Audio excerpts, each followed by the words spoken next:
ওই, তোকে কদিন আগে 1000 টাকা রাখতে দিয়েছিলাম না, দে তো, টাকাটা একটু দরকার। এ বাবা, মা টাকাটা তো নেই, খরচা হয়ে গেছে। কি খরচা হয়ে গেছে? তোকে টাকা রাখতে দেওয়াটাই আমার ভুল হয়েছে, দিলেই খরচ করে ফেলিস। আরে আগে শুনবে তো কেন খরচ হলো। কেন শুনি? দেখো, কাল আমি গেলাম তো বন্ধুদের সাথে বার্গার খেতে, তো তখন সবাই বললো যে যার মাকে সব থেকে সুন্দর দেখতে সেই সবার টাকা দেবে। তো সবাই নিজের নিজের মায়ের ছবি দেখালো, আর আমি কি করব, আমিও দেখালাম। তো সবার মধ্যে সব থেকে সুন্দর তোমায় দেখতে, তাই তো আমাকে 1000 টাকা দিতে হলো।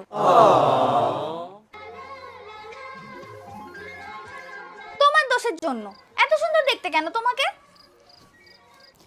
ঠিক আছে বাবু, কোনো ব্যাপার না, হতেই পারে। 1000 টাকা তো, ও কোনো ব্যাপার না। কি খাবি বল? দাঁড়া, তোর জন্য বরং আমি আলু পরোটা বানিয়ে নিয়ে আসছি। इतनी खुशी